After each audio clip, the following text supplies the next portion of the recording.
By Joe Croker, Associated Press, Wednesday, June 26, 2019. Greenwich, Connecticut, AP.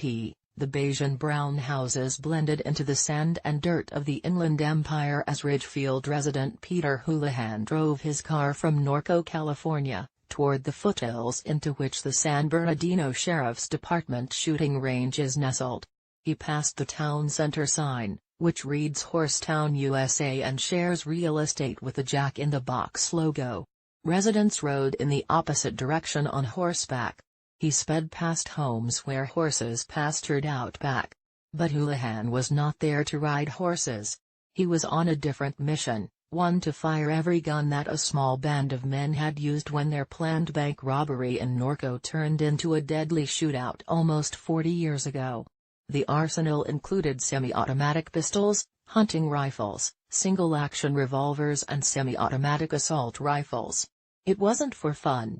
Houlihan, an EMT, was disabused of gun culture after racing to the scene of the Sandy Hook Elementary School shooting in 2012. Instead, he was conducting research for Norco 80, his debut book of narrative non-fiction, released this month, about the infamous crime, led by a born-again Christian, and its ripple effects years later, including an awareness of post-traumatic stress disorder among police officers and the eventual escalation of arms in of law enforcement.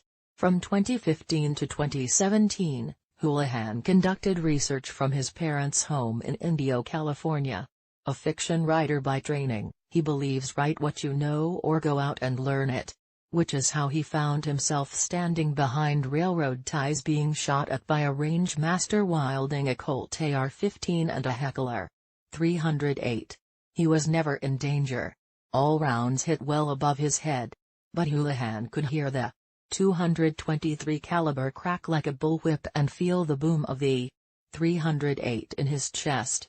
This obsessive attention to visceral detail, along with knowledge drawn from his upbringing in Southern California and experiences as an EMT, marks his account of the Norco 3 and the scars, visible and not, they left on officers and law enforcement to this day. Robbery gone wrong. On May 10, 1980, Houlihan, an unlikely combination of a surfer teen and news junkie, opened the Saturday paper and saw California Highway Patrolman Doug Ernest staunching the blood of fellow officer Bill Crow with the tenderness of an older brother.